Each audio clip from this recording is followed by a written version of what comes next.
welcome, family. I will go ahead and um, introduce Brother Keidi. Let me, Keidi Awadu, is that the correct pronunciation? Absolutely right. He comes through to us another wonderful reference from Miss Judy out of Atlanta. I did not know of Brother Keedy until she introduced him. And as Minister Imhotep did, I kind of looked up, Googled, and looked on Amazon, and I saw that there was just this wealth of a body of information that this brother has produced and has published.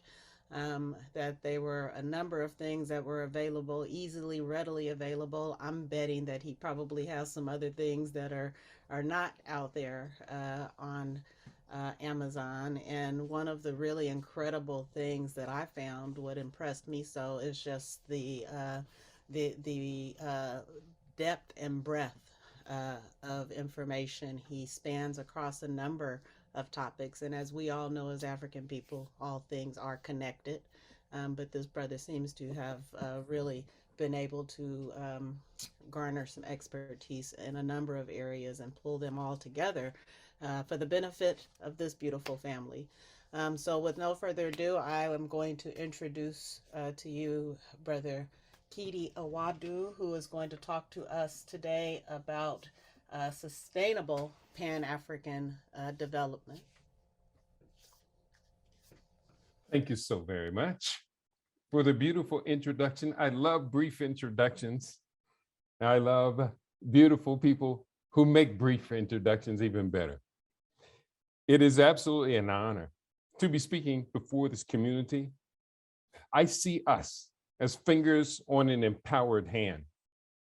I see us as the wise and esteemed elders of our generation, of our community, those charged with the mission of guiding us all towards our greatest destiny.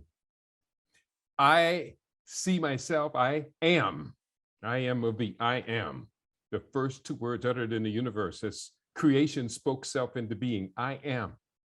So I am a multi-genius. I am a polymath. I am a scientific future. I am author of some 42 published books now, and there's actually several books in the pipeline coming out in the next few months. I am the past, the present, and the future. I am the many blended colors of life that bridges the way into a sustainable future. I have prepared about 5, or I think it turned out to be maybe a little bit more than 5 essential talking points for today's discussion. I hope we can convince you to take some detailed notes. I am convinced that each one of us holds key pieces to the puzzle, or let's say to the reassembly of the body of Asar. As we do know, the myth, the fable, the allegory, the significance of the story of Asar on our set. And when Asar was set upon by his not counterpart, but his opposition, Set, and Set cut the body of Asar into so many pieces. It was Set, the queen, the goddess, who put the pieces of Asar back together. Then once he was completely assembled, she then mated with him and brought forward the sun, the light, who we know as Heru, and we know is the model for the very depiction of Jesus the Christ in Western spiritual lore. I am the Alpha and the Omega. I am that I am. And we are here, we're back. We've restored self, we've spoke our own breath, our own self into being again. And we are here, Black, to claim the destiny of this planet for the next 5,000 and more years, based upon the greatest history that this planet has known, going back some 5,000 years before the historic disruption of order on this planet that took place about 2,600 years ago with the capture of the Nile Valley and the Nile Valley Delta. We're back, we're Black, we're bold, we're unapologetic. Let's get into our conversation today, Ashe. The conversation today centers around Pan-African sustainable development. And I'm also going to say that if at any given time somebody has a pertinent question, you may want to raise your hand. I'm sure the host will be noticing these things. And I have no problem interacting. In fact, to me, that's the best part of the conversation, is when we are able to interact with each other. Pan-African sustainable development, with a focus on, I think there are 9 key points. Point 1, umoja, unity. Point 2, security. Point 3, autonomous development and sustainability. Point 4, consolidation of regional economic communities. Point 5, the first year implementation of the African Continental Free Trade Area. Point 6, Steamships, a pedagogy for educating African youths and adults. Point 7, resistance by practical means necessary. Point 8, economic opportunities for immediate development towards sustainability. And point 9, a list of resources of my books that I think will be very, very helpful for not just today's conversation, but for continuity, for engagement on the highest level possible. So let's go to our original points. Point 1 is unity, umoja. Of course, we recognize this is the first and foundational principle of the Nguzo Saba. For without it, without umoja, without unity, all the other principles of the Nguzo Saba suffer. Unity is both a principle and practice of togetherness in all things, good and of mutual benefit. It is a principled and harmonious togetherness, not simply being together.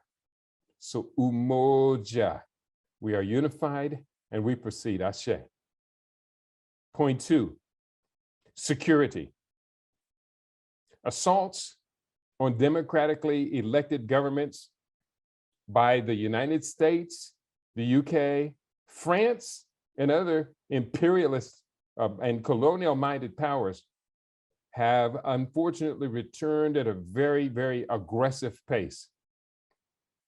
These include the US and UK-led assaults against Ethiopia, Eritrea, using the Tigray People's Liberation Force as a destabilizing force in Ethiopia, which had been following China's model of 2 decades of double-digit gross domestic product growth. There's a bigger, much bigger story there. I won't have time to tell the story in its depth, but if we can recall, history recalls that some 2,000 years ago, there were 4 great empires on Earth, one of which, Aksum, was based in the Horn of Africa. And it wasn't just on the African continent, it was on the southern section of the Arabian Peninsula as well. So many of these new emirate states you see around the southern part of the Arabian Peninsula, those were part of the Aksum Empire, who at that time, China, Aksum, Persia, and Rome were the 4 great empirical powers on the planet. This assault against Ethiopia, Eritrea, and the Horn of Africa of recent is an attempt to stop that area from once again consolidating one of the most powerful empires on Earth. I'll explain more about that in just a bit. Still speaking of security, France, which has been under tremendous pressure to essentially get out of Africa and stop manipulating African currencies and manipulating African continents and imposing its security wills on the African continent. France has been allied, and now countries like Mali, Chad. Remember, it was France that instigated the destruction of Libya. So along with the United States. So these security issues and challenges are going on right now. And if we look beyond the simplistic headlines of US media, which seems to have a dog and pony show around a very slender set of topics, the world is much, much more complex for us to trust Western media to be able to inform us as people of African heritage of what we can do to restore ourselves and our families to the empirical throne. The 2021 assault against Tanzania, we have not forgotten the mysterious, suspicious death of His Excellency John Pombe Magufuli, who was leading Tanzania toward a renaissance, an awakening that was just tremendous. And we loved this man, Pombe Magufuli.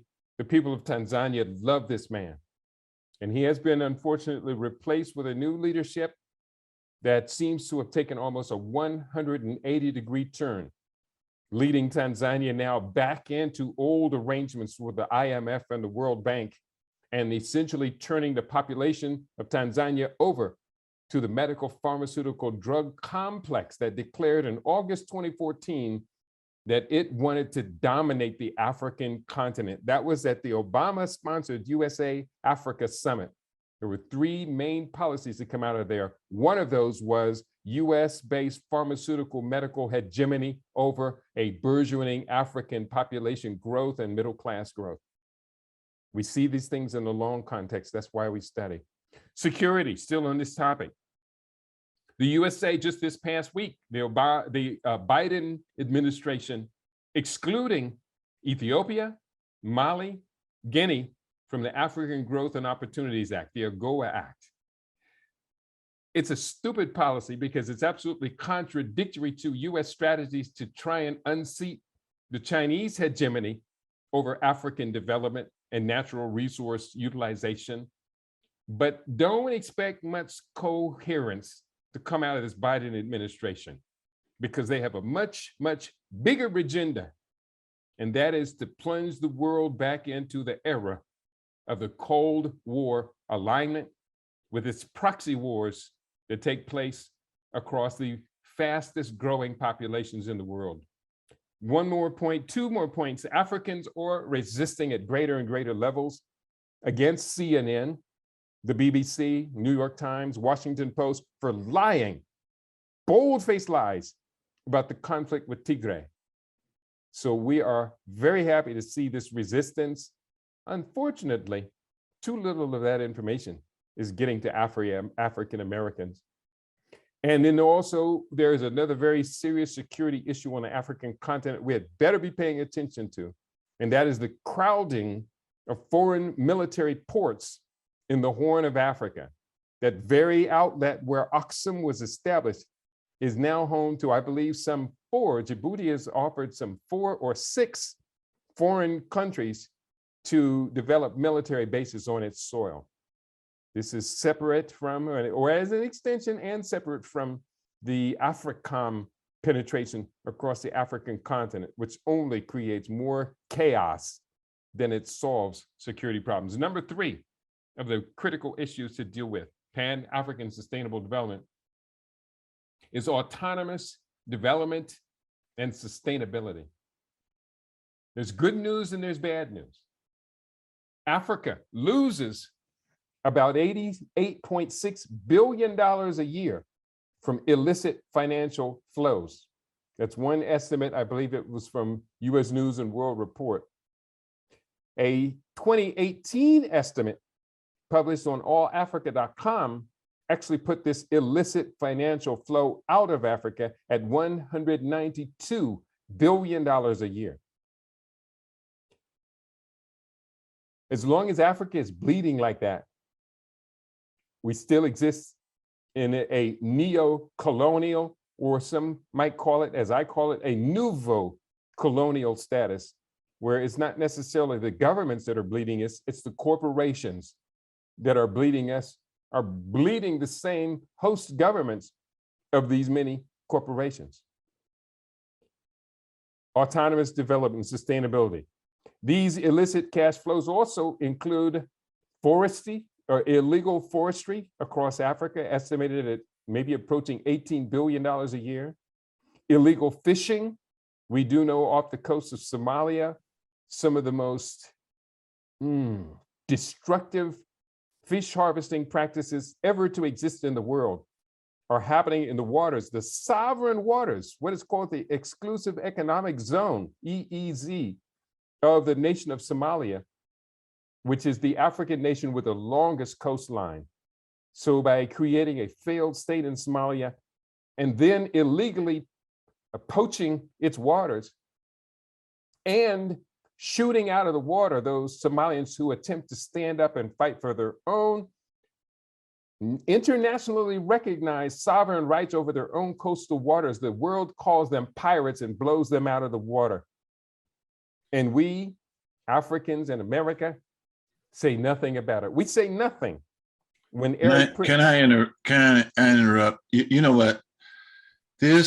What you've just given us, I mean, it's like we're listening to the African-American version of Democracy Now! You know, most of us have not even thought about Somalia since, I'm trying to remember that leader. Siad Barre? Barre. That's the last time. And then they made a movie. What was that movie?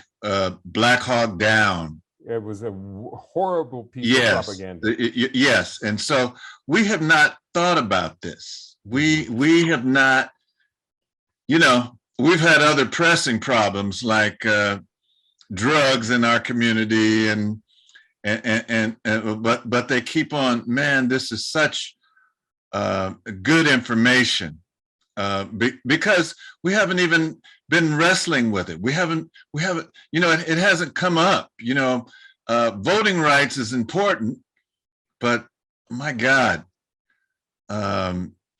you know, and I'm sure you're going to get to this because, you know, we're being given information that the Chinese are recolonize or trying to colonize Africa, you know, through loans. What was the airport? It was Ugandan airport. The airport in Entebbe. Yeah. And that story, by the time it got to us, was so distorted, it was almost barely recognizable. I didn't mean to, I'm sorry, see, I didn't mean to interrupt you, ma'am. You're going so good, but you know what? We have not been privy to a lot of this information just now, and just really appreciate it. Now, let me be quiet. Sorry. All right. Thank you. Always appreciate everyone's input. This is what kind of a conversation we prepared for today. This is an interactive. The solution will not be coming out of my mouth. The solution will be coming out of our collective minds.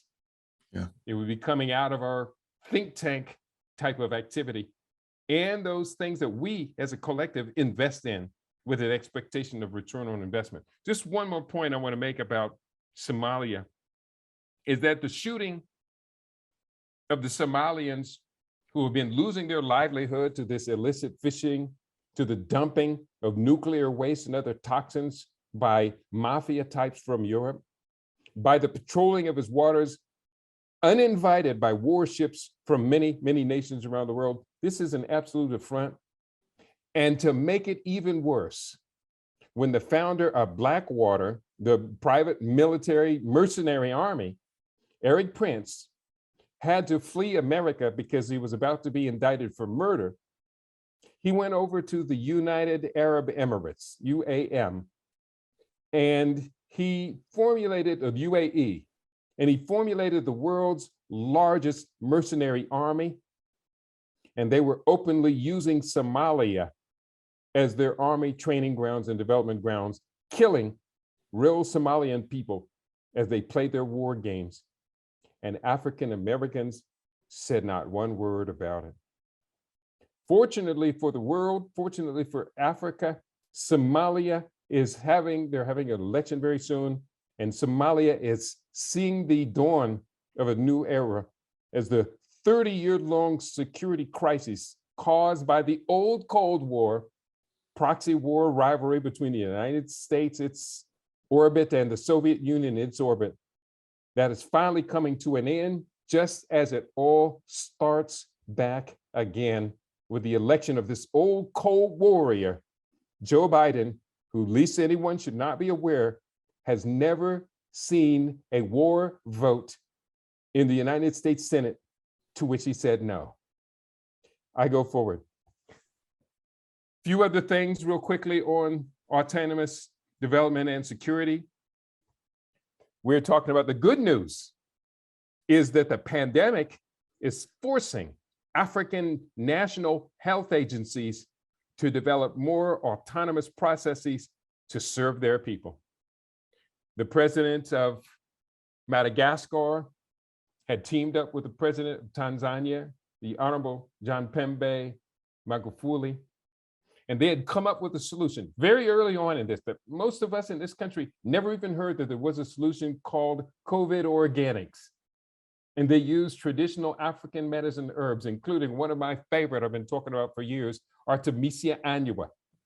And they came up with a formula, and I looked at the formula, I says, absolutely, that's going to work to prevent acute inflammatory conditions. I used it myself to get over a pretty severe case of pneumonia in 5 days, treating myself at home with herbs and food and hydration. So we know what to do, but too few of us know that we know what to do. We see a growth in traditional African medicine following, I would love to see it more closely follow the trajectory of traditional Chinese medicine.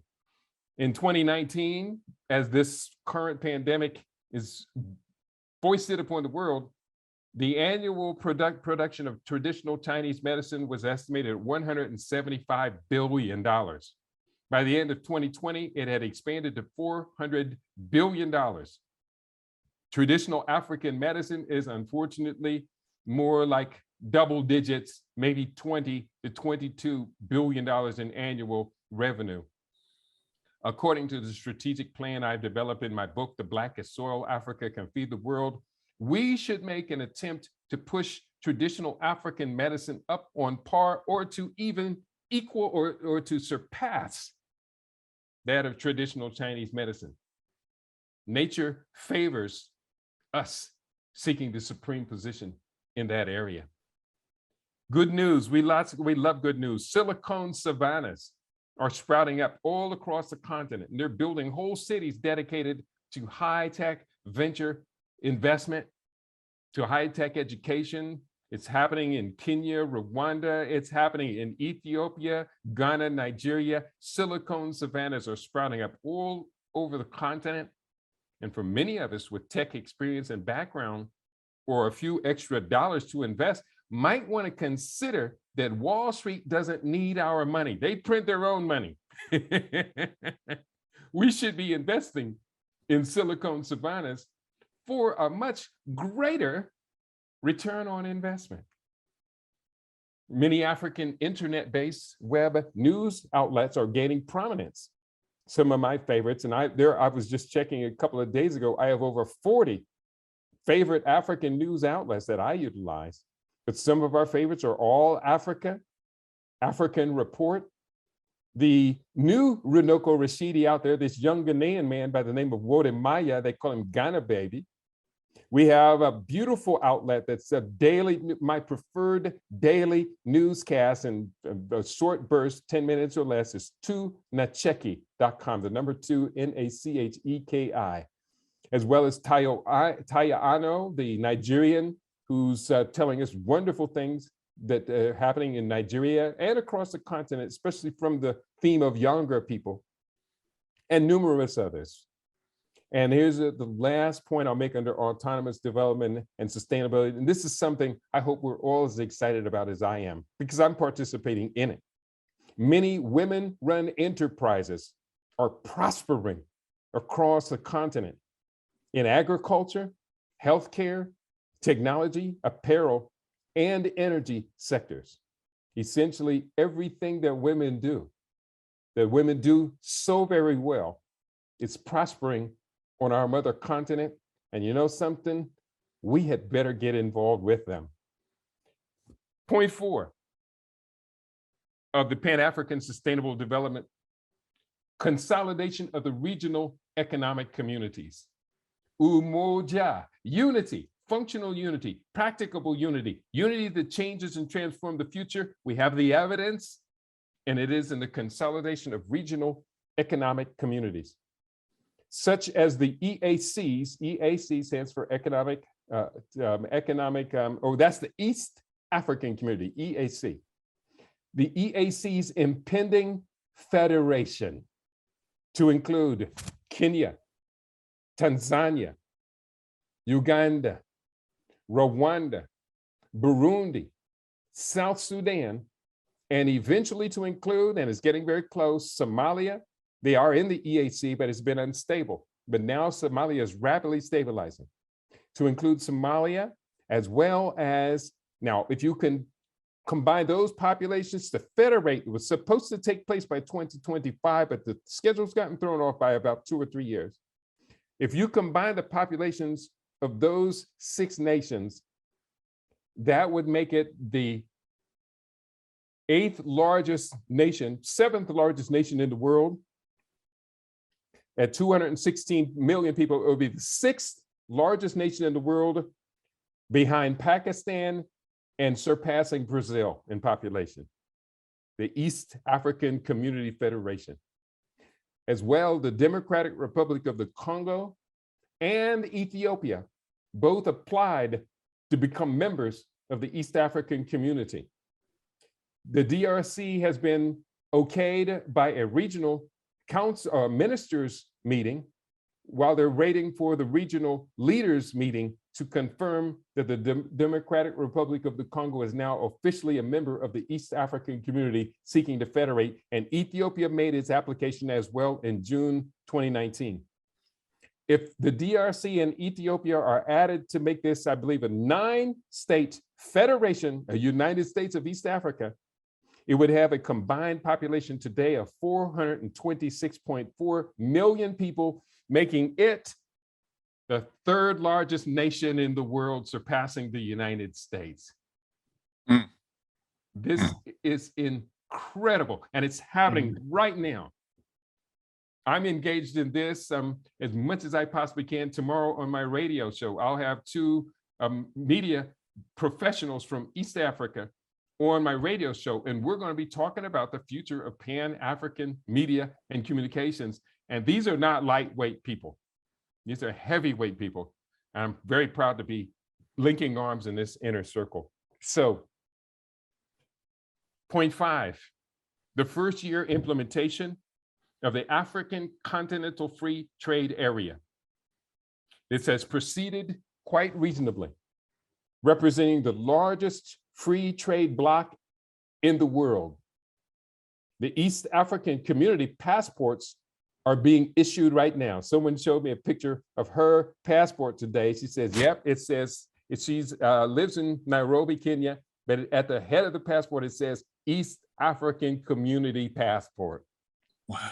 So now a person living in Rwanda can travel freely without visa issues or anything, can travel to Tanzania, Burundi, Rwanda, Kenya, Uganda, South Sudan. This is very, very exciting. Now they're working on the movement of labor and other tax-related issues. If someone is a citizen of one country, how do they work in another country and pay taxes fairly to the region? The best way to do that is just make it a federation, just like the United States is a federation. This is very exciting. The first year I just wanted to jump in for a minute to say that is exciting. And I found it particularly exciting with the federations because, as you probably recall, that was one of the strategies that Dr. Diop advocated in his book, Cultural Unity of Africa. And he mentioned 3. And the one that you mentioned included one of the federation regions that he also mentioned. So hopefully this is a start, and then they can go ahead and build and add the other 2 later on. That's good news. You are absolutely right. Sheikh Anta Diop's book in that 1975 book, Black Africa, was one of the greatest visions of centuries. And we acknowledge the spirit of this great ancestor, scholar, multi-genius polymath, Sheikh Anta Diop, who gave us a blueprint. And I've written some 12, maybe 15 Pan-African books now, Pan-African Sustainable Development books, and nearly every one of them mentions Sheikh Anta Diop's works and in particular that word, Black Africa, the cultural basis for a federated continental state. And so thank you for raising the name of the great Shikanta Jump. Keidi, we have a question in the chat from Sister Nabantu. Glad to see you, Sister Nabantu, coming in from Atlanta. She says, what is your take on the Pan-African Federalist movement, which you've kind of gone into, but would you go into that more to address her question? Mm-hmm. Now, is this a diaspora movement, the Pan-African Federalist movement? Go ahead, Nabantu.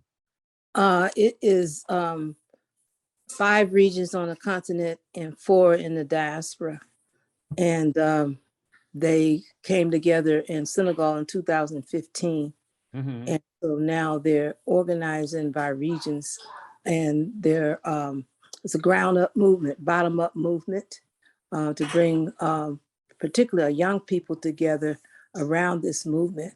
And Mm-hmm. so here in the States, we have New York, we have Florida, we have DC, and we have Georgia. And we're going to get all 50 states with the largest population of African people. If you don't know much about it, I can send you some information. Mm-hmm. I have heard about it from time to time. The thing that I have not been able to see is their footprints. Well, we have them. Can you give me 1, 2, 3 examples of where I would be able to find those footprints? I most certainly will do the investigation. I hear about a lot of different Pan-African movements, thoughts, schemes, plots, all of the above. Unfortunately, far too many of them get trapped at a rhetorical stage, whereas the regional economic communities, which are the 5 divisions of Africa under the African Union, those are much more official, and we can see numerous multinational schemes that they've drawn up, such as NEPAD, New Economic Program for African Development, and so many others, including their ultimate scheme now is the African Continental Free Trade Agreement. But can you give me just an example or two of where I would find their footprints? Well, let me say this. It's in 3 different levels. We have the international level, we have the regional level, and then we have the local level. And I work in the local level here in Georgia. And we have the Education Commission, we have Strategy and Research Commission, we have Education, Women's Commission, Youth Commission, and we have a Legal Commission. And every single region is parallel to the international. Every single local is parallel to the national. And there's a lot of focus on the youth. And so I'm not sure how much more I can give you because it's a lot. We have a roadmap, like a footprint to where we want to go. And we've looked at which countries would probably would give up their sovereignty to become a part of the the Federalist movement, or United African States is what we're calling it, rather than United States of Africa, because it would include states in the Caribbean and South America as well. So it's not just limited to states on the continent. Okay. Maybe we'll talk off the air, because when I ask about the footprints, the type of research I do, there's a lot of tangibilities as opposed to just strategic planning. And people are always saying, hey, we need you to join this commission, join this commission. I don't join them because the ones that invite me to join these commissions, they don't do anything. I don't have that type of time. I'm 66 years young now. And with only another 59 more years to exist on this planet, I got a lot of work to do.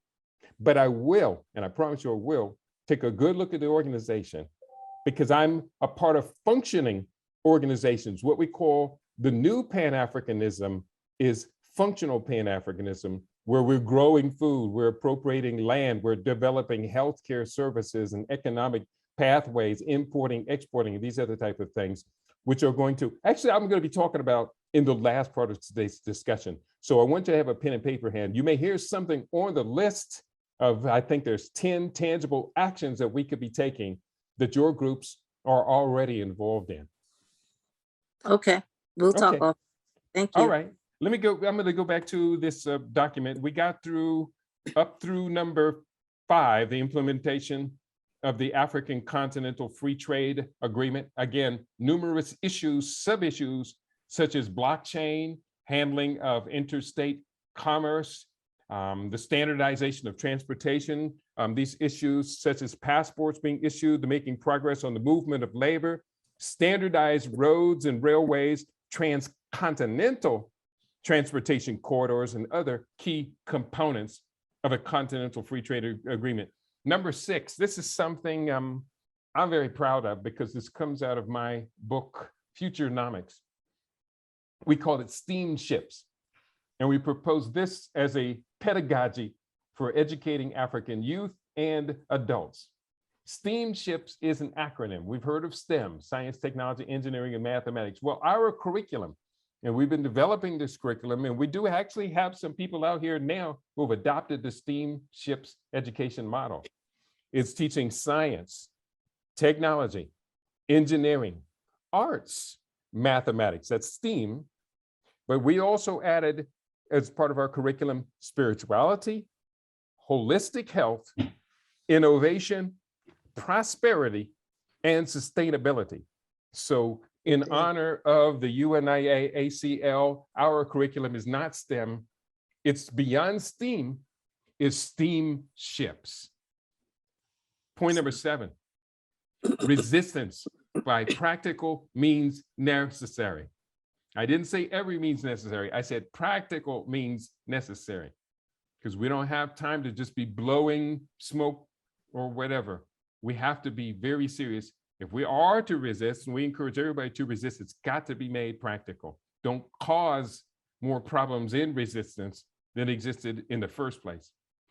We, across the diaspora, are creating and joining mechanisms for collective work and responsibility. The efforts of Dr. Arikana Chiamburo Kwao, PLO Lumumba, Julius Malema, and numerous other Pan-African movement groups increasingly make their voices heard, largely due to OTT media. OTT stands for over-the-top technology, meaning internet-based communications. Under the administration of Joe Biden, the US is moving firmly back to the era of Cold War alignments, belligerence, and proxy warfare. There has been little opposition to the administration's interference in the internal affairs of African nations, except for resistance by Ethiopian, Eritrean, and Sudanese diaspora who are protesting the treatment of their home nations. Very few Afro-Americans are even informed on the details of these conflicts. This is a golden time for a renaissance among Pan-African activists to move beyond sloganeering and make real, transforming, and lasting impact on sustainable development on a global basis. As our sister shared with us, not just to be across the mother continent, UK, America, and Canada, but to include our Afro-Latino brothers and sisters in Central and South America, including Mexico, to include all across the Caribbean region, the CARICOM nations. Very few of us are aware that there are 22 nations in the Western Hemisphere with majority Black populations. How many people are aware of that statistic? Mm-hmm. So what are we as Africans in America, whose numbers once again have been undercounted by the US Census that put our population currently at 48.3 million, when I know for a fact it's much, much closer to 52.4 million or even higher, but that's a kind of a conservative estimate. So we have got to do a much, much better job of aligning ourselves. You know, there are twice as many Black people in Brazil as there are in the United States. What do we do to collaborate, cooperate with our Brazilian brothers and sisters? When they're having troubles, what do we do to support them? Good. So we're going to get beyond Pan-African sloganeering, and we're going to put up practical processes. How many of us are prepared to learn Portuguese language over the next 2 to 3 years so we could speak with and communicate with and develop in partnership with our brothers and sisters in Brazil, in Mozambique, in the Cape Verde Islands, in Angola. We're talking about some of the most powerful nations in the world, potentially, with Angola, Mozambique, Brazil. And we, stuck in the English language of our oppression, can't seem to burst through the Portuguese language of their oppression. We can do better than that. Point number 8.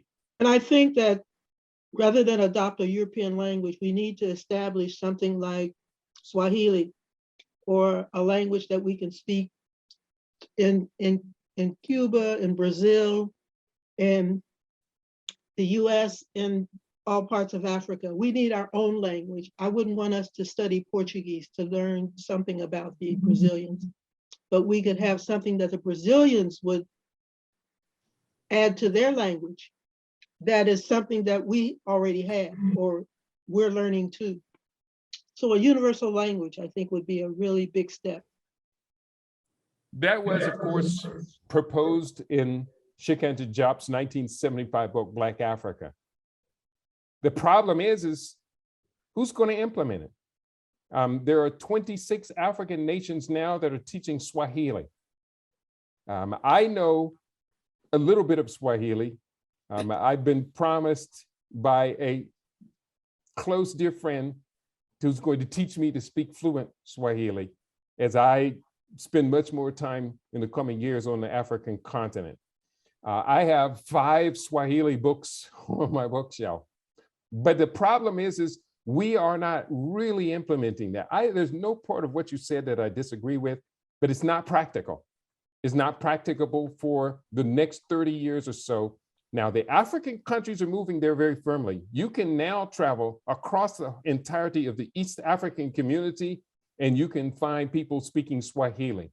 Again, they're teaching it now. It's curriculum in elementary and secondary schools, or throughout about half the nations on the African continent. How many Afri-Amers, African Canadians or Afro-Brits are prepared to have this very same conversation switch over to another language, Swahili? For me, I would have to speak Spanish or French, and I have studied 3 African languages, but I'm not fluent enough to have this conversation unless it's in the enslaver's name. So I completely agree with you, beloved. But again, it's another one of those instances where 35, 40 years ago, we said we needed to learn Swahili. We got the Nguzo Zaba to help us get started, but most of us beyond maybe 15 words could not hold a conversation in Swahili. But if we turn to Portuguese, there's not many of us that's going to do Portuguese either.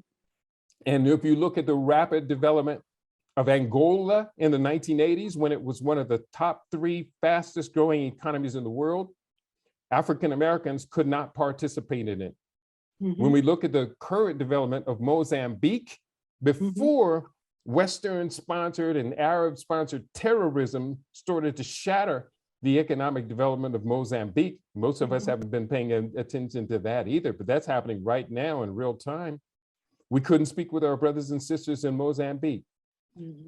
The Cape Verde Islands, because we're not speaking Portuguese with them, right now, Portugal is returning to Africa in a big way, and essentially, they're turning the Cape Verde Islands into the European Union's new offshore playground and building huge hotels and accommodations and resorts and all that. Why can't we participate? It's because we can't even talk to the people. So I will disagree that learning Portuguese would not be a valuable and empowering language for us. This is why je parle français. En Afrique, il y a 18 pays qui parlent français pour la langue, première langue. There are 16 countries across Africa that have French as their primary language. And in many of these nations, they'll speak 4, 5, 10, 30 different languages. But when they have to communicate nationally, they have to go to the colonizer's tongue. It is offensive to them as it should be to us as well. But we've got to get real strategies. I look forward to the day when I'll be invited to the Zoom conference to where we on a weekly basis are speaking Portuguese to the best of our abilities. If I could Or interject. not Portuguese, Swahili. Let me correct myself. Where we're speaking Swahili on a regular basis. You know something? I can already find Zoom conferences speaking French, Spanish, and Portuguese. If I could interject, I think that another kind of side piece to this is our expectations of ourselves in America as it relates to attaining other proficiency in other languages. I think that we have kind of subconsciously taken on some of that the what is the word? Oh, it just escaped me. The This what they call the Stockholm syndrome. not the Stockholm syndrome, but that superiority. We have taken on kind of that superior attitude, kind of our colonizers. That if I know English, that's enough. Well, I need to learn anything else for, and that's kind of an imperialistic kind of attitude. When we travel, and I'm not very well traveled, I haven't been to very many places in the world, but I know that most children in Africa speak many languages. They speak English fluently, they speak their mother tongue fluently, they speak French fluently. And those are kids who we would call them, underprivileged, in these little dirt, schools with the dirt floors and no walls, yet they're speaking multiple languages. My guide in Ghana speaks 7 different languages. And that's That's right. just, and it's not all that uncommon to meet people That's that right. speak that many languages when you are there. That's But right. here, if someone tells you they speak 2 languages, you're like, oh my God, you're some type of a genius. Um, but over You are there, so correct. it's so common. And so I think it's a mindset that we put ourselves in that's difficult to attain. And I'm guilty of the mindset because I've taken Spanish for a lot of years, but I don't speak fluent Spanish. And, when the time I've spent in Ghana, I haven't picked that up either. I am one of those people who consider myself, it's hard for me to learn languages. It's probably Yeah. not. That's something I've put on myself. And now it's a self-fulfilling prophecy. So I just put that out there. If you want to do business in other countries, whatever your philosophical aims are, when it comes down to the rubber hitting the road and your money and stuff, you need to know some other languages because your philosophies is not going to change how the business is conducted. It's conducted in a language other than English. And as Americans knowing only English, I joke and I say, and I say it facetiously, Hmm. kind of joking about myself, when I'm in Ghana. Do you speak another language? No, I'm sorry. I'm, one of these kind of stupid monolingual, No, just say, you don't have to apologize. Just say, no, I am an American. yeah, a Instead of speaking monolingual. other languages, Americans just get louder. Right, right. So just wanted to Yeah. interject that in there. That You're we making more excellent language. points. And we've had great opportunities to change this behavior. I think that we as a collective need to have these moments where we self-critique. And again, if I step forward and speak multiple languages, and I've studied 8 different languages, people say, Keidi, you're a genius, you're a genius. And I say, no, because I know African children. I've seen them on the Nile hawking to the customers from other countries, and they're going to be speaking 7 different languages so that they can make a living. And so this is the wisdom, this is the genius of our African brothers and sisters. We got to get up close and personal and see it. I'm going to make a few more points. Can I interrupt? I know that really we need a part 2 to this. There's so much to this, but in the chat, Sister VS Chochezi up here in Sacramento, we call her Sanana, or I call her Sanana. Sanana, why don't you take yourself off mute and tell us what you had put in the chat? Why don't you do that? Okay. Greetings, everybody. Yeah, there's a free app for those of you who have, quote unquote smartphones. It's called Duolingo. You can download it to your phone in probably like 10 minutes or less. and you can learn all these different languages. You know, they can take you all the way from beginner to I guess to fluency. It has all kind of features. You can do podcasts, it's games, it's fun, and it's free, and I recommend it. And they have Kiswahili, they have Spanish, French, Italian. I haven't checked on Portuguese yet, but it's possible. So I recommend it. You know, it's free. Give it a try. If you hate it, it didn't cost you anything but a few minutes. That's right. That's right. And that's, again, in this day and age, no excuses allowed. We solve our problems by every practical means necessary. And just one final comment too. I think that what we also understand is that for every one of the European languages, and even some of the traditional African languages, there are different ways that it's spoken. You go to New York and speak English and they say, what you say? You go to one of the islands in the Caribbean and they say, me I understand what you say. Me don't understand what you say. So there are different ways of speaking the same language. And so you still would have to learn a lot of other things within a language. So if you go to any of the nations that have been brutalized by the Portuguese, you can learn Portuguese, but they don't understand what you're saying, and you ain't gonna understand what they're saying in Portuguese. So there are different versions of English. You know that even in the United States. So thank you, Mama Fua, for those comments. So Bill, Brother Bill Johnson has put the Duolingo.com in our chat, and Minister Alicia, she says that's how she studies Kiswahili with that app, and Mama Akina has said Asante Sana. That's a great free resource. So thank you all for thank you, Sanana, for putting that in the chat. And I'm sorry, Keidi, I keep interrupting you, but keep going. It's great. In a sense, though, it's showing us how much we don't know, but we need to know that it needs to happen. And this when this program comes out, we need to share this with everyone we know, just because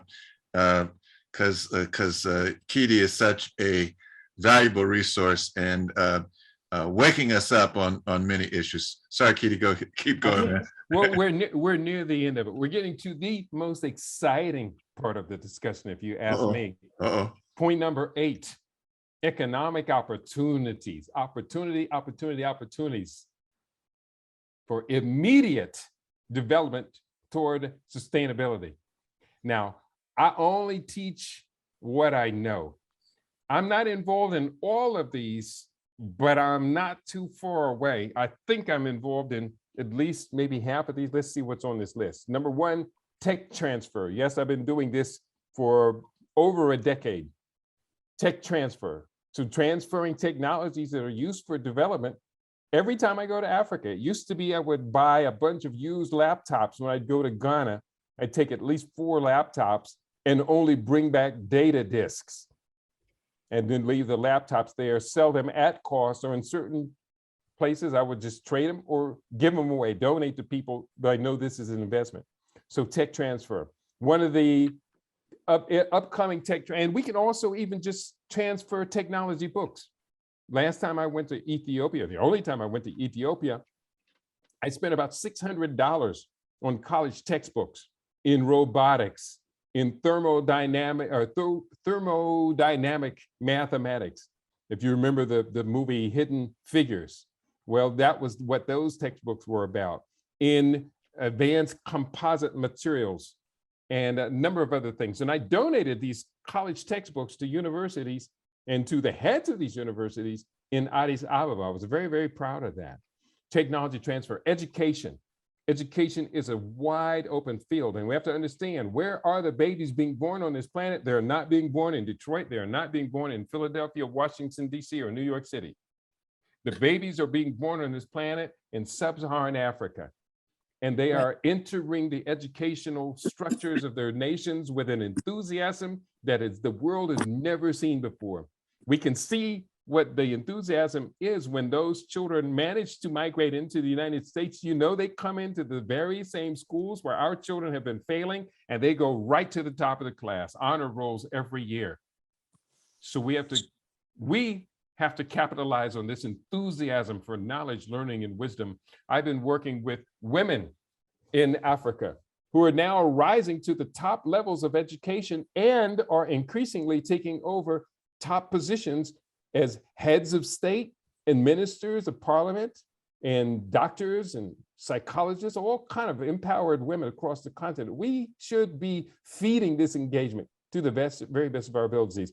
Agriculture and business, and this is, of course, the subject of my 2020 book, The Blackest Soil: Africa Can Feed the World, a scientific roadmap to agricultural preeminence for the 21st century. African soils can feed 12.9 billion people, and the population of the planet right now is only 7.8 billion people. So why is Africa a net food importer? Is because the plan has not been strategically implemented and invested in.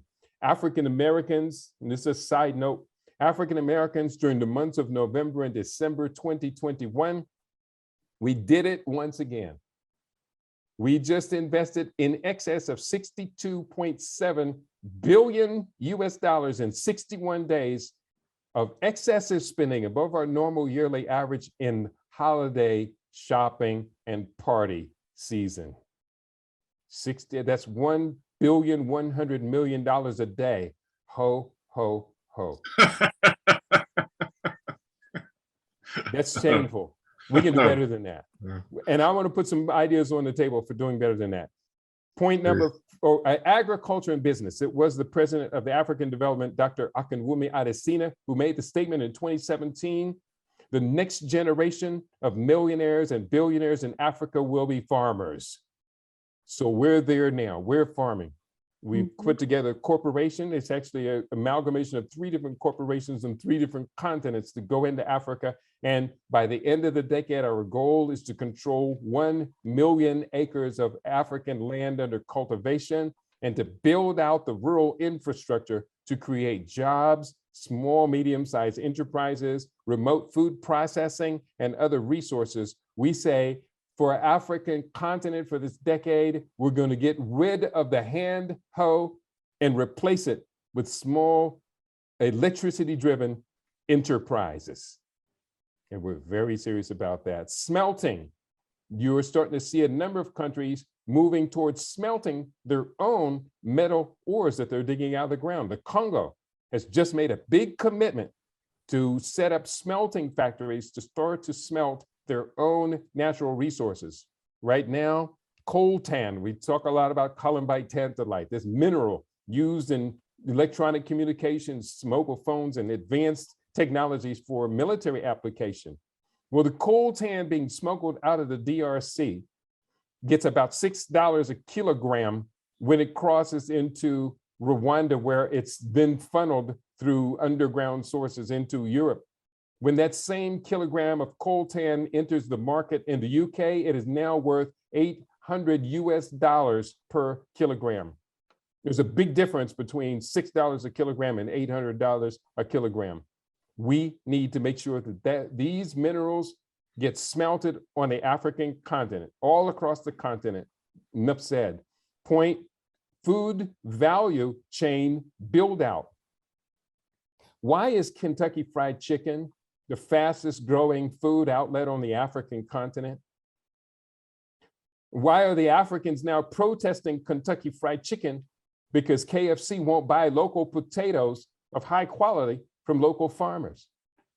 So we got to understand that the food value chain is too important a sector of economy for us to be standing on the outside complaining because people are feeding us substandard foods. If we understand the whole 10 points of the food value chain, then we get in, we find a niche, get in early, get in deep. Urban planning. Africans are migrating into the cities at the fastest rate of any other place on the planet. The middle class is growing in sub-Saharan Africa at the fastest rate, but the migration and the pace of development of these cities cannot handle that. So we're going to all have to contribute to the upgrading of urban planning and urban build out, sanitation, water purification, roads building, small, medium-sized enterprises, employing the masses of the youth. All of these go into urban planning, including starting to plan and build cities in the rural areas to attempt to capture some of the passions and the careers of these young people who are unfortunately currently increasing the urban population at such a great rate that the poverty cannot keep up with the urban inflow. So we're going to start building more rural communities. We love the efforts of the African Diaspora Development Institute, the ADDI, under the brilliant visionary leadership of Dr. Eric Kanachiamboro-Kwao, because they are now working to build more rural development areas, such as the Wakanda 1 projects in the Gold Coast area. And there's a second Wakanda allocation of over 5,000 acres that's been set aside on the Zambia-Zimbabwe border. We seem to have forgotten about that one. They set aside the acreage. They just want us to come back and build it. Maybe not a bad idea. Urban planning, light, medium, and heavy manufacturing. That's self-explanatory. Perfect opportunity for investment. Everybody here in this conversation has had a career. What was your career? I could talk to you for 10 minutes, and I wish we could maybe do an example one day. Just randomly pick people, what did you do for a career? And I will show you how you could transplant that career that you had to the African continent. I had a conversation with one man. He was proud to be retiring from a waste treatment facility, and all he wanted to do was go party and watch TV. I said, man, you need to start your business and take all that knowledge you built up in that factory and take it to the African continent and market your waste management, construction services, and running these facilities, contract that to 20 different cities and build yourself a multi-million-dollar annual business. Auto assembly and parts distribution. You know, of the top 10 Black-owned enterprises in America, 6 of them are in the automotive parts assembly and management business. But when Detroit started shutting down, when the factories in places like Hapeville, Georgia closed and those jobs were sent overseas, what did the African Americans with decades of experience in the automotive industries do? I heard from the Hapeville closing, they got as much as $200,000 or so payouts. What did they do? What they should have done was go to one of the 6 African nations now manufacturing or assembling automobiles. They are South Africa, Nigeria, Uganda. They have the Kia. They've developed Africa's first electric vehicle and electric bus, solar powered bus being built in Africa. The Ethiopia to Kenya, and there's one other nation of those 6 that are building automobiles now in Africa. Why are we not participating? Why are we not collaborating and cooperating with them when we have all these decades of experience in the automotive industries, only to be thrown out and left to sit on the side of the curb by Detroit's machinations? Tourism and accommodations, phenomenal growth sector, phenomenal growth sector. Where are we? Don't be surprised, we are there. But it's just a tiny, minuscule amount of us there. The projects we're doing are beautiful, but then the multinational corporations, through their nouveau colonialism policies, they're taking the major developments. But we are there, and we have the opportunity to put a lot more into those fast growing sectors of national economies. Almost finished. Resources management, be they managing the natural resources. Why do we see so many European-owned companies running the safari lodges? Can't we run safari lodges? Can't we hire our own people and tell them to treat these customers so great that they're going to bring their friends back next year? We can do all of that, but we got to get in. We got to get in early. We got to get in deep. We have to be competitive. Ocean resources, development and protection. You know, fossil fuels are going out in the next, this decade to be replaced by solar powered energy sources, electric vehicles, and offshore mining of algae to be turned into what they call it, something E85 gasoline or something. They're moving to this new alcohol-based gasoline that's going to be grown in the seas, in the oceans. Who's going to be growing that? Off the shores of the African continent. Once federated, we'll have the largest offshore resources and exclusive economic zone of any portion of the planet. Who's going to be developing those resources? Are we training our children in ocean resources management and development? If not, I can promise you, others are training their children to take over that job for us, like they're doing in Ghana, like they're doing in many other places. But we should be autonomous and self-developing. The Green Belt movement, and that is the living legacy of the Nobel Peace Prize winning Kenyan citizen, Wangari Maathai, praise be her eternal name. She's got 3 books out. I love her book. Hold it right there. Wangari Maathai, explain to people, for those of us that don't know, who that sister was, Dr. Wangari Maathai. There's so much talk about sustainability, and for good reason, but they rarely talk about the Africans who were on the front edge of the modern day sustainability movement. And this beloved, brilliant person, who one of my best friends was one of her students at the University of Nairobi when she was getting her doctorate. Dr. Wangari Maathai was teaching the class, and she said her and 2 of the other students were her proteges. They followed her to her lectures, followed her around town, and did everything they could, and they ate dinner with her every week or so. So I feel particularly close to this brilliant, visionary Wangari Maathai. She won a Nobel Peace Prize. She became an ancestor at too young an age, I think maybe in her 50s or early 60s, she died of cancer. But her legacy continues, and one of her greatest visions was to build the Green Belt. And that was to build a belt across the African continent to turn back the encroaching desert, desertification. Yes, an African woman is a pioneer in global sustainability movement. And we honor her as we continue her blazing legacy. Every African girl, child on the planet must know that she stands on the shoulders of Wangari Maathai and others like her.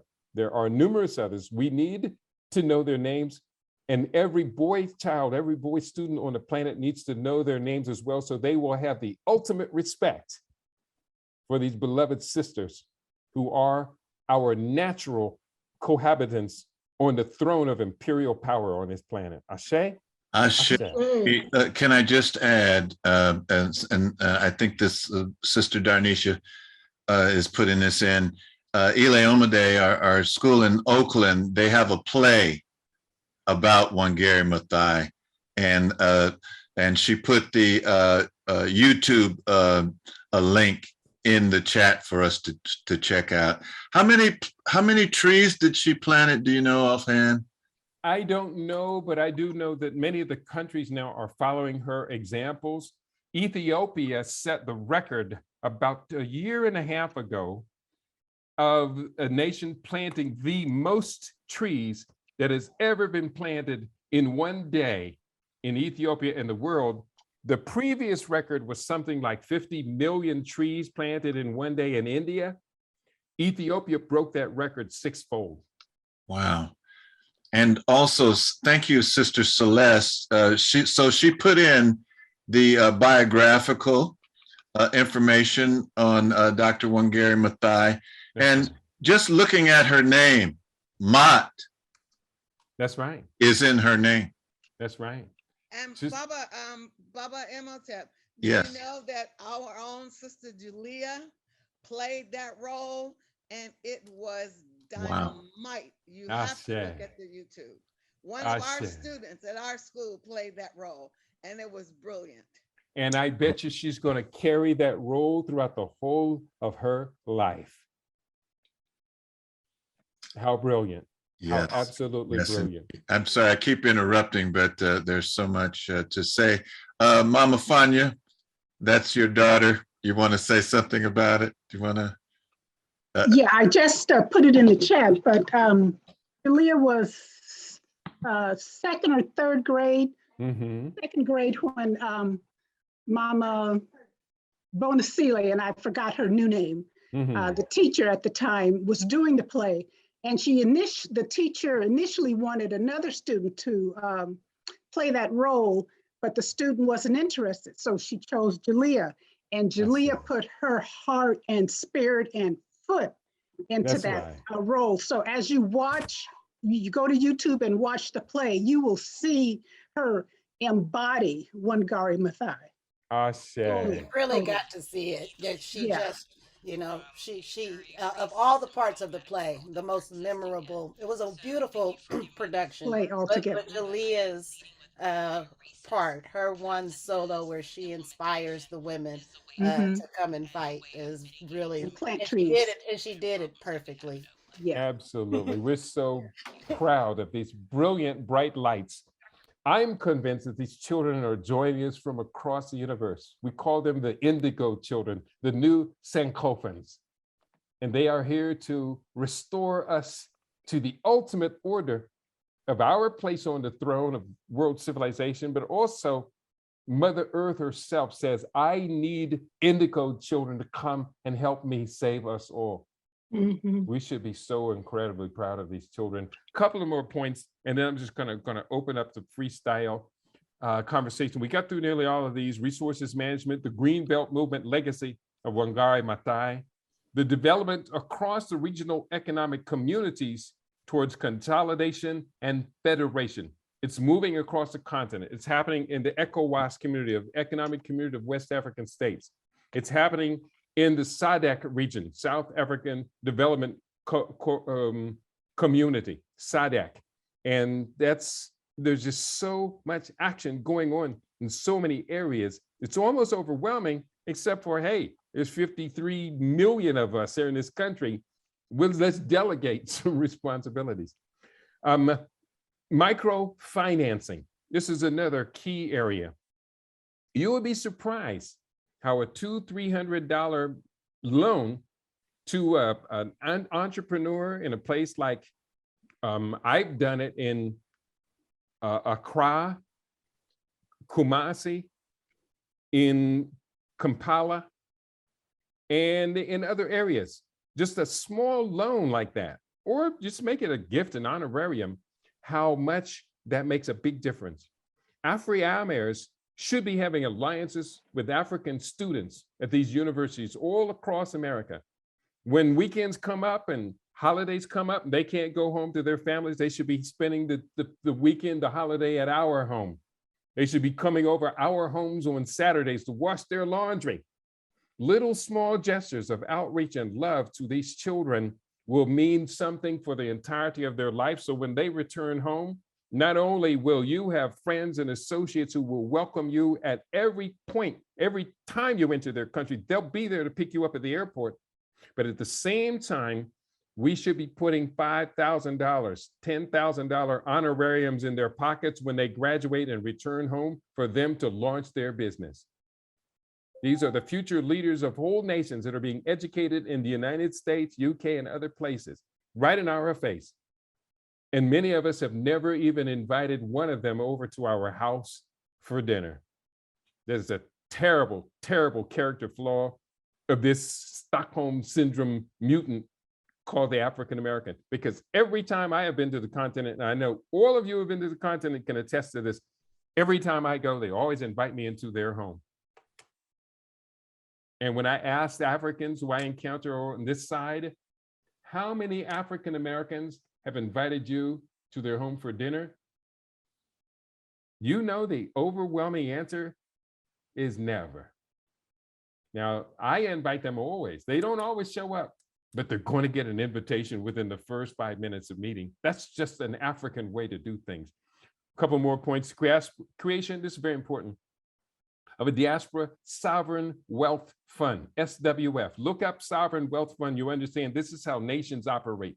This is how near nations, big, huge organizations operate by creating sovereign wealth funds. This could be done via the issuance of privately issued equity bonds. You might call them freedom bonds. You might call them reparations bonds. You can call them anything but Nat Turner bonds.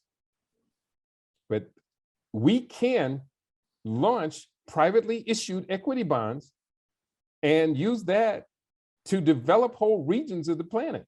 That's not that we could use based upon what we spend on full service supermarkets, stores. We could use about 2% of what we spend of $94 billion investment in full service supermarkets in the United States, about 2% of that, maybe 5%. And we can open 925 new grocery stores every year. And up until recently, African Americans didn't even own one grocery store chain in America. Someone informed me about 3 months ago, there is now a Black-owned grocery store chain in America. They're up to 5 stores, 3 stores constitutes a chain, and they were launched by Nigerians. So technically that's Black, but that still means there are no African American owned grocery store chains in America, while the Hispanics grew from 23 when the book that first examined this came out, Futuronomics. Now they have 37 grocery store chains in America. So we can catch up. The only Black-owned grocery store chain in the US is the Nigerian-founded Southwest Farmers Market, based in Houston, Texas. And we should be reaching out to them. We should be hooking them up with African American farmers and asking them, what kind of crops do you want in your store? We should be setting up independent food processing facilities. What kind of foodstuffs are your customers going to buy until we build it up to where now we have not only created a viable grocery store chain, but we've created a functioning collaborative partnership with our big brother state, Nigeria. And last point on these economic opportunities, OTT media, over-the-top technology based upon internet media is blossoming across the motherland and the diaspora. We need to be tapping into that. But before we get out, I'm just going to put a list of my books. I'll post this up in the chat so you can see some of the books I've been speaking of. The information is contained in these books, and I'm going to send this to everyone, and then I'll put up the link to be able to get the books as well. So I've been speaking from the books Africa Rising, Dawn is Breaking Over the Mother Continent, Futuronomics, Preparing Your Enterprise to Succeed in the New Global Economy, Paradigm Shift, that's one of my most recent books, a New Development Pathway for Afro-Ameri Development, Fade to Black, The Passing of a Great Race, which came out a year ago and forecasts that African Americans have only less than 45 more years left before we go down the pathway, the Iroquois and other nations that inhabited this land that disappeared.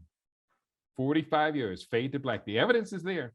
There is the reparations made practical, the new scramble for Africa, the blackest soil Africa can feed the world. And I've just began releasing a set of books that I wrote in the 1990s that are very relevant. One called Conspiracies and High Crimes, which exposes how a secretive cabal stole the power from the Nile Valley 2,600 years ago and now holds the world in abject enslavement intellectually and spiritually. Oh my goodness. Yeah, they are everywhere. And right now with this current scheme, they want it all. And I did release, this is being released this week, Population War, Report from the Front Line, as well as I just re-released my only true history book I've ever written. And I've got this right here on my desk. This one is called Mau Mau, Kenya's Land and Freedom Struggle. And we better be start thinking about a Mau Mau now. So I got a whole stack of these books over here. We need to move these books and we need to read these books. Yeah. So we've had some Kiswahili classes at Wose, and when we had this guy, his name was George Sumbi. He's now passed on, but he told us the meaning of Mau Mau. Mm-hmm. And Mau Mau is an acronym, and it's Umzungu Urudi Ulaya mo Africa aparti uhuru. What that means is when Europeans leave Africa and go back to Europe, Africans gain independence. That's what Mau Mau stands for. We're at, I'm sorry, Mama Darnisha, I've gotten excited. I'm back. I mean, we have like 2 minutes left. Do you all want to go to 6:40? For everybody say thumbs up. So we have about we have about 12 minutes left. I see a hand. Brother Bill has his hand up. Brother Bill, and then Brother Damani. They have a question. So Bill and then Damani. May I just ask one quick tech question? Sure. Yes, you may. We discussed number 7, but I didn't get your title for number 7. Number 7 was entitled Resistance by Practical Means Necessary. Thank you so much for everything, especially that. I appreciate that. Resistance by Practical means necessary. Not every means necessary. I say practical means necessary because some of our young warrior age, they're talking too much. And I think it's appropriate for all male children or male young people at a certain point to assume a warrior phase of their life, but you're also supposed to be guided by the wise and esteemed elders, and they don't want the young people talking so much about what they're going to do, A wise man once told me when I was young and in that phase of my life, I'm telling no stories. Wise man said, killers don't talk about killing, and people who talk about killing don't kill. Yeah. Yes, that's wisdom. Go ahead. Go ahead.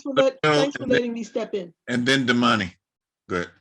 I really wanted some more detail about what you're saying about OTT media. What specific things are we talking about that can mean lots of different forms? Well, I'm going to speak from my experience. We are here at LIB Radio, have just entered our 20th year of internet-based radio broadcasting. We were the third. I just found out we were third. I thought we were the second to launch back in 2003. And now we are the oldest. We're the only one to have lasted. I was counting today, and I have about, I think, 5,700 recordings in our archives of the programs we broadcast. I know I have more than that because we used to do as many as 3 shows a day. So we are persistent. We were the first internet-based television, OTT media, to launch Black-owned. And we have, of course, persisted. That makes us obviously the longest lasting. We're not nearly the biggest, even though back in the early days, we were the biggest in the world. There are so many players in it now. And I'm kind of teaching at a level that doesn't necessarily attract a mass audience. Some people just say, hey, man, it's too much. My head blows up every day you do this. So, but we're doing the best we can, and we're encouraging other young people to build out as well. I have helped to launch about 15 different internet radio stations, TV stations, and a couple terrestrial FM radio stations. We donated entire studios to a university, Kwame Nkrumah University of Science and Technology in Kumasi, Ghana. So it's still an expansive arena. People are making films now on their iPhones.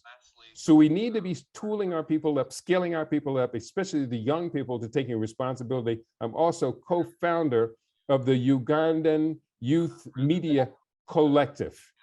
And so there's much greater opportunity for us to create these collectives on the African continent, and we can finance their stored up equipment for relatively inexpensive and get a lot of productivity out of these brilliant young people. So OTT, over the top technology. I live in Las Vegas, where they have these conferences, such as the National Association of Broadcasters Conference and the Consumer Electronics Show conferences that show us how to set these studios up. I was actually intending today to go into, I've just set up a new studio, a third studio here at my home, to broadcast on. I just did my first broadcast out of there yesterday, but because I had so much technology to arrange today, I just decided to come in. This is where I normally broadcast every day. Brother Damani. You're looking at text tools also? Absolutely. Technology, exponentially developing technology. TEXT tools. Text. So text tools, yes. Social media, absolutely. Back in the day, we did some of our greatest work with a social media network we called Living in Black, founded upon the Ning network technology.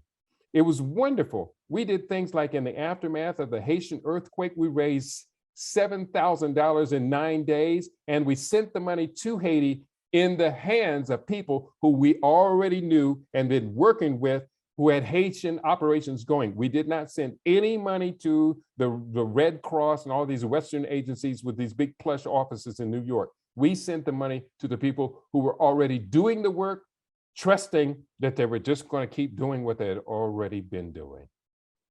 We sent a $5,000 honorarium to Dr. Yosef Ben Yakin, when he was starting to have his health challenges. We sent that $5,000 honorarium while he could still acknowledge the ones who had put together that effort. We were very, very proud. So text tools, social media, all of this. And we also got to be on the lookout for the next level of development in everything on top of technology, on top of the internet. Thanks. Brother Great Damani. question. Brother Damani. Wow, hey, thank you, Brother Keidi. A dynamite presentation. Wow, your breadth and depth of knowledge about the continent is amazing. I got 2 of your books right here. All right. I haven't read them. I kind of glanced at them, and but one is Africa Rising and the New Scramble for Africa. And the New Scramble for Africa, written in 2014. In chapter 5, you have Containing China. In chapter 6, you talks about the New Scramble for Africa. And you talks about AFRICOM on one of these pages. Mm-hmm. You're talking about a list of African nations collaborating with AFRICOM, includes Nigeria, Djibouti, Somalia, Ethiopia, South Sudan, Uganda, Ghana, Liberia, Cote d'Ivoire, and others. And so, I guess my question was,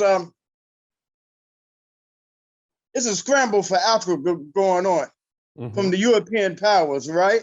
Mm-hmm. And so the imperialist tradition is still alive, right? So they still trying to. So they still trying to control the bourgeoisie, right? Well, yeah, we got to understand though that they're never stagnant.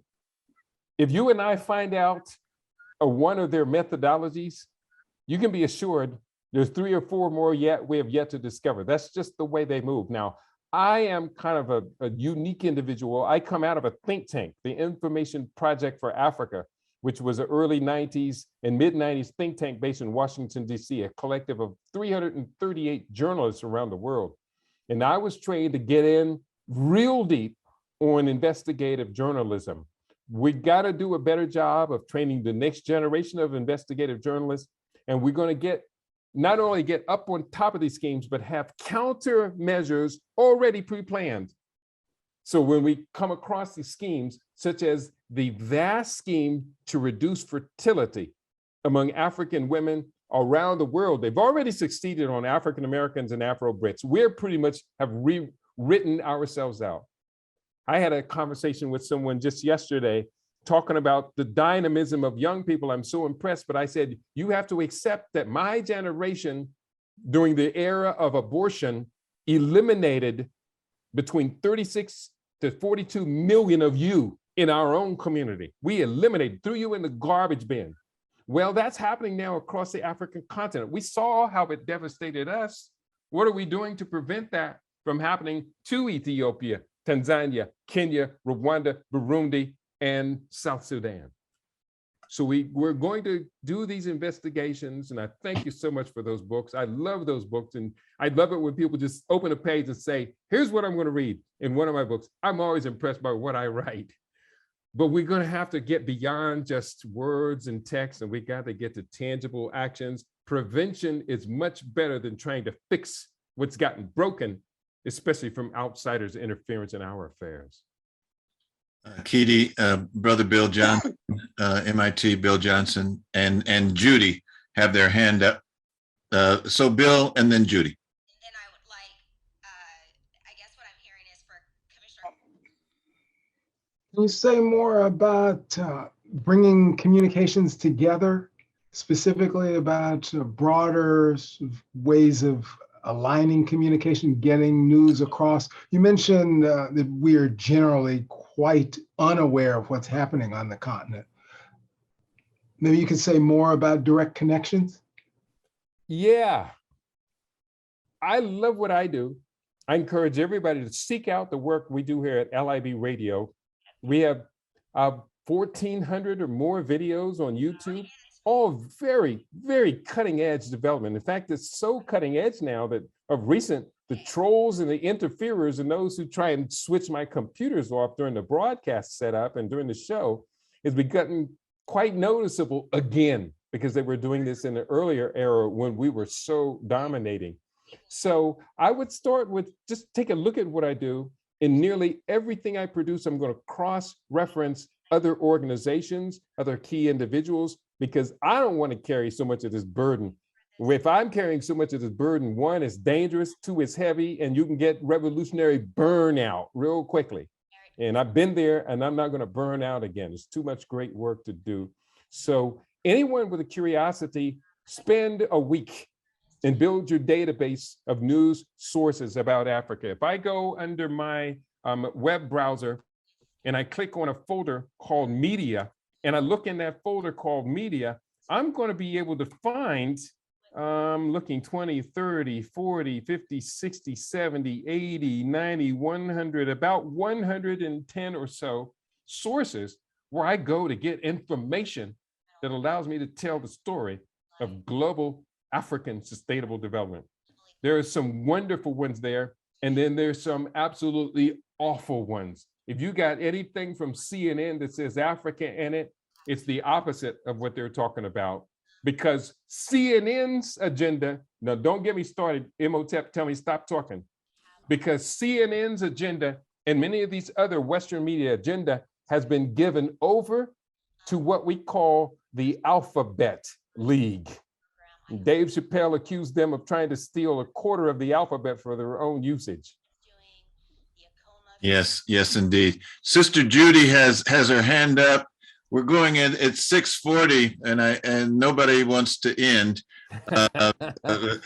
Sister Judy, go ahead, and then we'll wrap up. Listen, I'll answer as many questions as you want, and no way in the world we're ever going to ignore what Judy has to commit. But I need one thing in return. What's that? I need to sell some books. All right. Yes. These books are piling up. I got big stacks of books that I want to get these shipping out. And as our brother told us a little bit earlier, he's reading the books and he finds them useful. You can take his word for that. All right. Go ahead, Judy.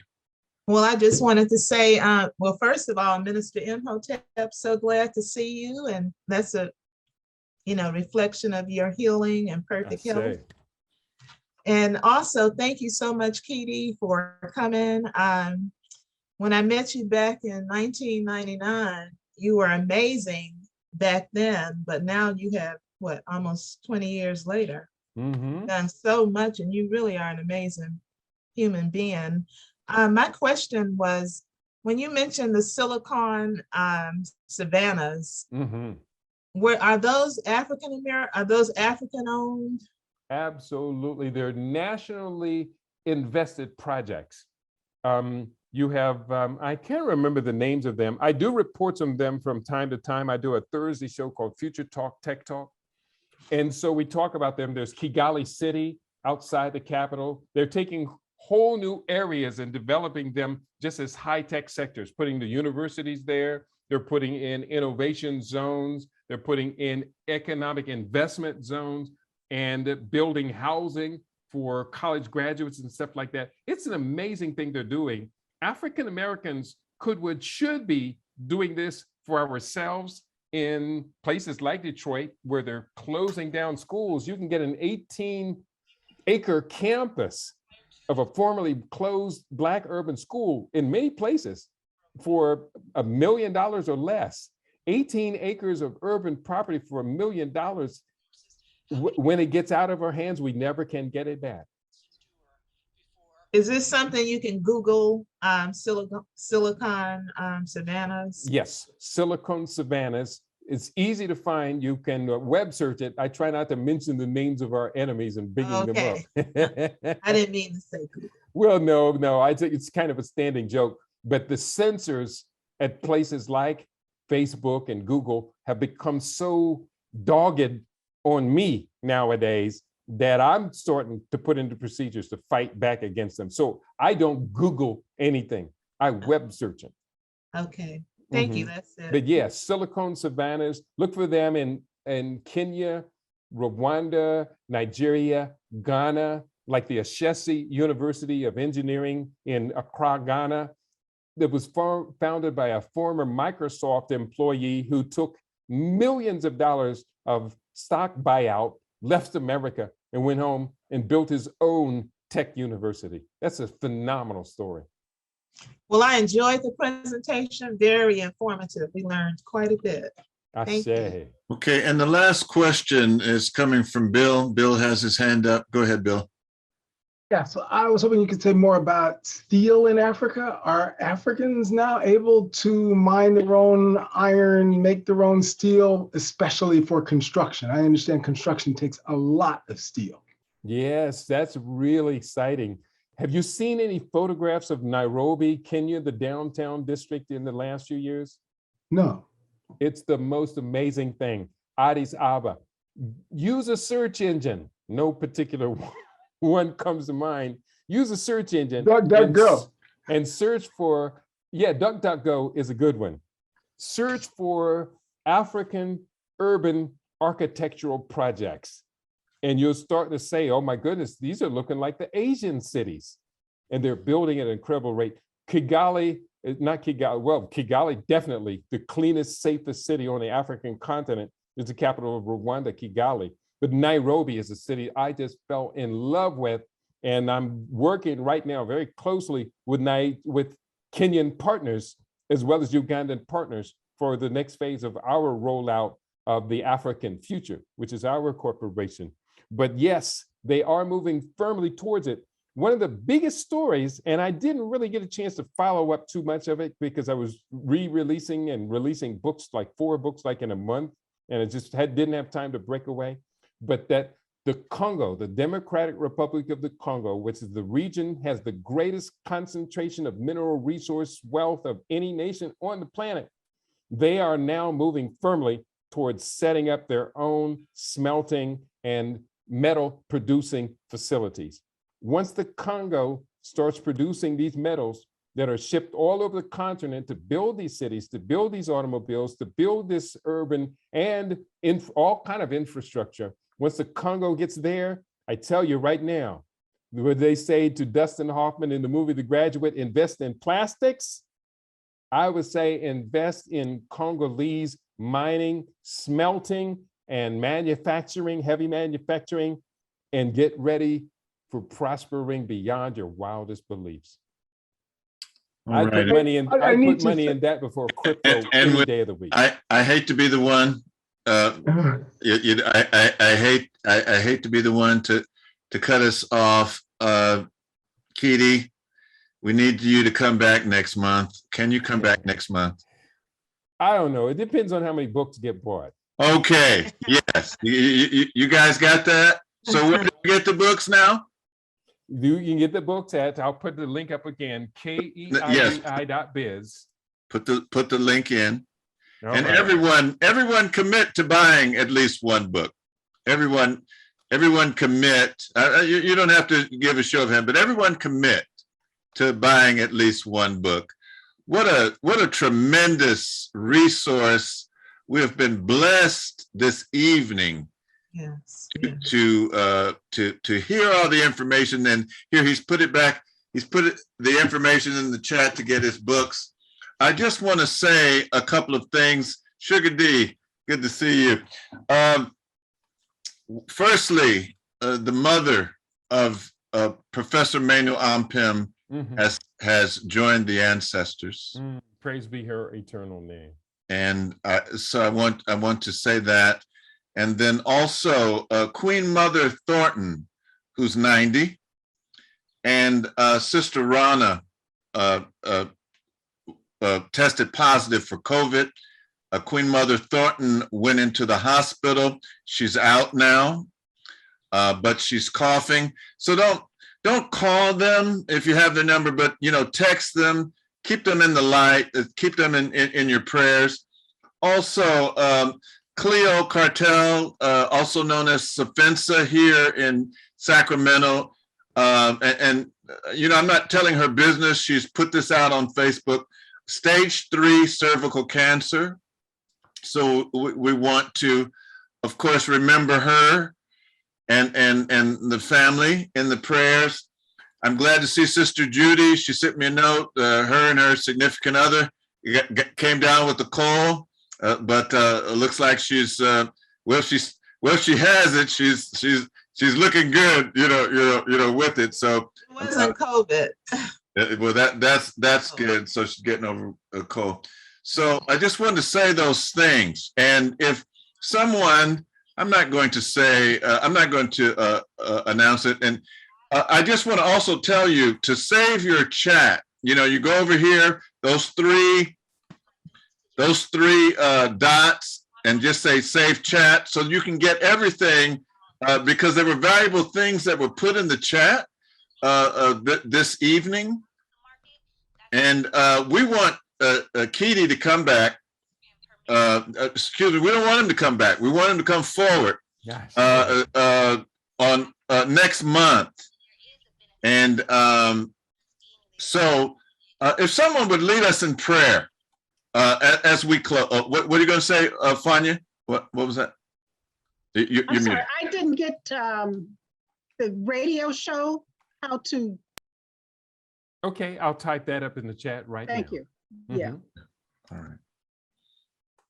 If someone would lead us in prayer before we close, that would be wonderful. All love, and I can say that full-heartedly. And whoever that is, that needs to be put since on. I don't have my mute on and I'm making all this noise come in the back, I guess I'm gonna. I've called in on myself, so I will do a quick closing prayer. Mother, Father God, I want to thank you on this day. I want to thank you for bringing my incredible Wose family together once again, to bringing us together for fellowship, to learn and to grow together. Every time we come together, we enjoy each other's company. And tonight, not only did we get to enjoy each other's company, but we were able to be fed. Our minds were fed, as well as our spirits being fed. We want to thank you for this day. We want to ask for your traveling grace all the way to your bed, all the way to the place you're going into your house, whatever you do tomorrow. Ask that everyone have a peaceful night. We want to send special prayers out to our brother Manu Ampim as he is working through the loss of his dear mother. Asking that we hold that family in our hearts. Yes. May we all be blessed this evening. I hope that everyone sleeps well, that you're inspired, and that tomorrow you wake up and that you're able to do great and incredible things like you do every day. We ask these things in the name of our Creator, Amen Ra. And we say Ashe, Ashe, Ashe. Ashe. Oh. Ashe.